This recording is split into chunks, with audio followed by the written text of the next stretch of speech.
नमस्कार दोस्तों, स्वागत है आपका हमारे YouTube चैनल पर। आज हम पढ़ेंगे गीता का 7वां अध्याय ज्ञान विज्ञान योग। इसके उपरांत भगवान श्री कृष्ण ने कहा, हे अर्जुन, मेरे प्रति तेरे मन में श्रद्धा भाव कैसे जागेगा, यह मैं तुझे बताता हूँ। इसे जान लेने के बाद बाकी कुछ भी जानने की आवश्यकता ही नहीं रहती। हे पार्थ, सृष्टि के हजारों प्राणियों में से कोई विरला ही ऐसा होता है जो मुझे अथवा मेरे परम पद को पाने का प्रयास करता है। ऐसे प्रयासकर्ताओं में भी कोई विरला ही होता है जो मुझे तत्व से जान पाता है और मुझ में मन से श्रद्धा का भाव रखता है। हे धनुर्धर अर्जुन, पृथ्वी, जल, आकाश, वायु, तेज, मन, बुद्धि एवं अहंकार रूपी 8 तत्व ही मेरी प्रकृति है। इन सब की उत्पत्ति मेरी ही माया से होती है। यह सभी 8 तत्व शरीर के भीतर भी हैं और बाहर भी। शरीर के अंदर इनकी क्या स्थिति होती है, अब यह भी जान ले। धरती का अंश मांस है, जल का अंश लहू है और तेज अग्नि है जो उदर में अन्न को पचाती है। आकाश का अंश पोलाहन है तथा मन, बुद्धि और अहंकार है। यह 8 मेरी माया है। हे कुंती नंदन, 9वां तत्व स्वयं प्राणी है। सारा संसार इन्हीं तत्वों का है। 84 लाख योनियां भी इन्हीं की बनाई हुई हैं। अब यह भी सुन कि मैं कैसा हूँ और कौन हूँ। सारी सृष्टि मेरी ही माया से उत्पन्न है। मेरे ही द्वारा यह सब उत्पन्न हुए हैं। मैं ही पालनहार हूँ और मैं ही इनका संहार करता हूँ। मैं सबसे अलग हूँ, लेकिन मुझसे अलग कुछ भी नहीं है। हर प्राणी मुझसे इस प्रकार जुड़ा हुआ है जिस प्रकार मोती माला में पिरोए होते हैं। अर्थात सृष्टिगत जितने भी प्राणी हैं उनमें मेरा ही अंश विद्यमान है। हे अर्जुन, जल के अंदर मैं रस तत्व हूँ तथा चंद्रमा व सूर्य में प्रकाश तत्व हूँ। वेदों में मेरी महिमा रूपी अमृत है। आकाश में शब्द में हूँ, पुरुषों में पुरुष तत्व में हूँ, पृथ्वी पर पवित्र गंध तत्व में मैं हूँ, अग्नि का तेज तत्व में हूँ और सभी प्राणियों का जीवन भी मैं ही हूँ। अर्थात जीवित प्राणी का आधार तत्व श्वास मैं हूँ तथा तपस्वियों का तप भी मैं ही हूँ। संसार में जितने भी तत्व हैं वह अन्य तत्व पर आश्रित होते हैं और उन सबका तत्व रूप सार मैं ही हूँ। हे धनंजय, सृष्टिगत जितने भी प्राणी हैं उनके रोम रोम में तू मुझे ही समझ।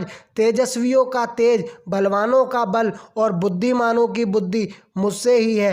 प्राणियों द्वारा शास्त्रानुकूल किया जाने वाला शुभ कार्य भी मैं हूँ। सत्व, रज एवं तम त्रिगुण से जिन भावों की उत्पत्ति होती है उसका भी उत्पादक मैं ही हूँ। हे कौन्ते, इन सभी में मैं ही कर्ता रूप होते हुए भी इनसे पृथक हूँ। हे श्रेष्ठ पार्थ, सांसारिक विषयों के फलस्वरूप प्राणियों में मोह की उत्पत्ति होती है। सृष्टि का हर प्राणी मोह से पीड़ित है। माया के मोहजाल में फंसा प्राणी मुझ नाश रहित को पहचान नहीं पाता, क्योंकि माया का मोह काफ़ी विलक्षण होता है। माया के मोहजाल में फंसा प्राणी मुझ नाश रहित को पहचान नहीं पाता, क्योंकि माया का मोह काफ़ी विलक्षण है। इससे तो वही प्राणी विमुख हो सकता है जो नित्य निरंतर मेरा ही स्मरण करता है। हे अर्जुन, 4 प्रकार के प्राणी ही पुण्यात्मा होते हैं। जो रोगी होते हैं वह अपने रोग के निवारण के लिए मेरा स्मरण करते हैं। कुछ प्राणी ऐसे होते हैं जो ज्ञान पाने के लिए मेरा स्मरण करते हैं। कुछ प्राणी धन की प्राप्ति के लिए मेरा स्मरण करते हैं और कुछ प्राणी पुत्र प्राप्ति के लिए मेरा स्मरण करते हैं। हे पार्थ, जो ज्ञान पाने के लिए मेरा स्मरण करते हैं वही श्रेष्ठ ज्ञानी होते हैं। हे पांडुपुत्र अर्जुन, मैं ज्ञानियों को प्रिय हूँ और ज्ञानी मुझे प्रिय है। परंतु जो लोग आरोग्य, धन अथवा पुत्र की कामना लेकर मेरा स्मरण करते हैं उन्हें भी तू बुरा या अज्ञानी ना समझ। ऐसे प्राणी भी उदार हृदय वाले और श्रेष्ठ हैं जो मेरा स्मरण करते हैं। लेकिन ज्ञानी मेरी आत्मा है। ज्ञानी तो दृढ़ निश्चय के साथ मेरे चरणों से बंधे हुए हैं। उन्होंने मुझे ही अपना ठाकुर और ईश्वर माना है। हे अर्जुन, कई जन्मों की साधना के बाद उनकी बुद्धि निर्मल होती है, तभी वे मुझे पहचानने योग्य बुद्धि एवं ज्ञान प्राप्त करते हैं। वह ज्ञान कैसा है, अब उसे सुन।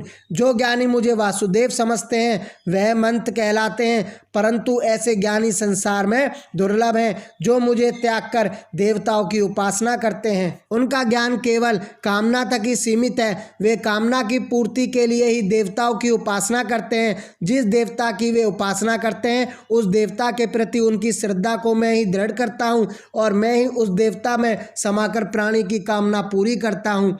देवता द्वारा दिया गया वर नित्य अविनाशी नहीं है। जो प्राणी जिस देवता को पूजते हैं वे उसी देवता के लोक को प्राप्त होते हैं, लेकिन मेरे भक्त परमानंद अविनाशी पद को प्राप्त होते हैं। हे अर्जुन, मैं एकांती और अविनाशी हूँ, मैं किसी से प्रकट नहीं हुआ, मैं अजन्मा हूँ, किंतु बुद्धिहीन प्राणी मुझे ही जन्मा अर्थात किसी से प्रकट हुआ समझते हैं।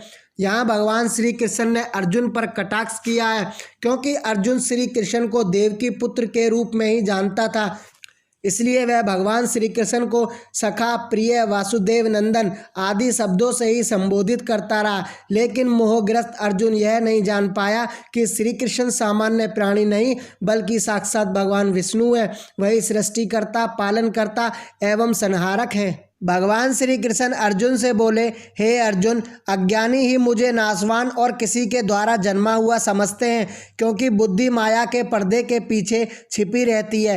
हे कुंती पुत्र, मैं अतीत, वर्तमान व भविष्य के प्राणियों से भी भली प्रकार परिचित हूँ, लेकिन जिस प्राणी में मेरे प्रति श्रद्धा नहीं होती वह मुझे जानता ही नहीं। प्राणी सुख, दुख, हर्ष व शोक में डूबा रहता है, जिससे अज्ञान का उदय होता है, परंतु जिस प्राणी के आसक्ति कर्म करने के कारण राग द्वेष समाप्त हो जाते हैं, ऐसा स्थिति प्रज्ञ प्राणी ही मेरा स्मरण करता है।